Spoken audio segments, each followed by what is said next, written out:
Had another great visit from a good friend of mine, Doug Orr. And if you don't know who Doug Orr is, well, you need to get out more. Doug Orr has been collecting and writing and documenting hand tools for 78 years. Well, I guess he was an infant at first and probably didn't write too many articles on hand tools before he hit kindergarten, but he's the most knowledgeable person I know. In fact, he's a real asset to the community. And he always stops in and he knows I'm going to buy whatever's in the box. And we don't haggle. We just talk about how lovely things can be when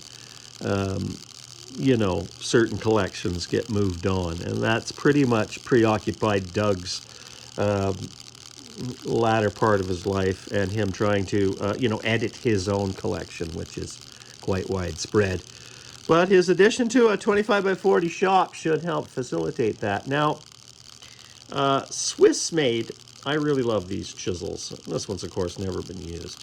I never had this size. Some of my best chisels are Swiss made. You can never really go wrong. I know there's a bunch of modern manufacturers out there, but these are old school and forever. Henry Taylor's, everybody knows these. Look at that. This is, in just immaculate condition. It doesn't look like it's ever been hit. We got a V-tool. We've got a back bevel flat.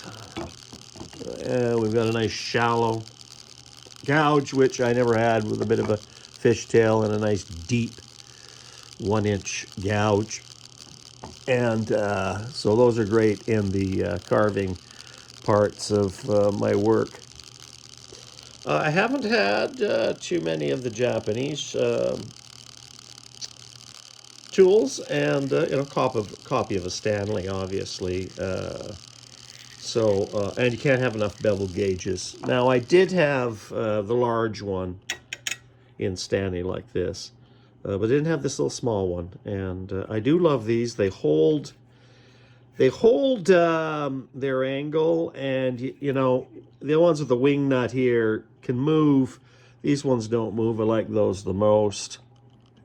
And this, I believe Lee Valley sold these from, if I'm not mistaken, an Asian hand plane maker in the 90s. And it's just a radiusing plane, very simply made, rosewood brass, very pretty.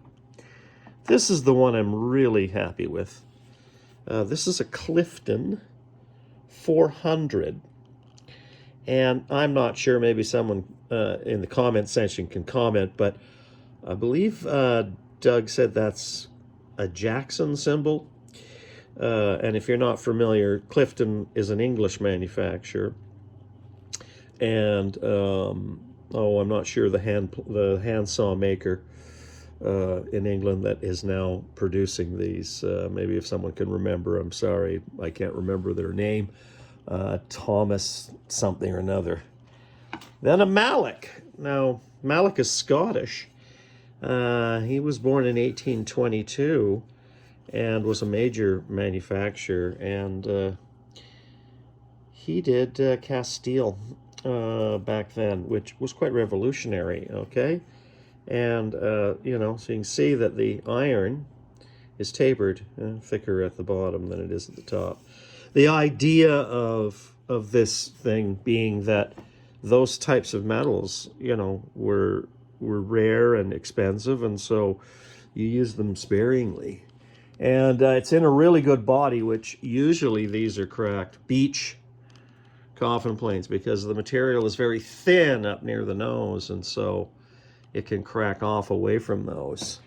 So very nice, in very good condition, adding to the Wadkin Temple collection and use. Some of these I'll be using this year, even at the museum. At any rate, work continues at the Watson's Mill, and this one's out to Doug Orr, a real asset to the community.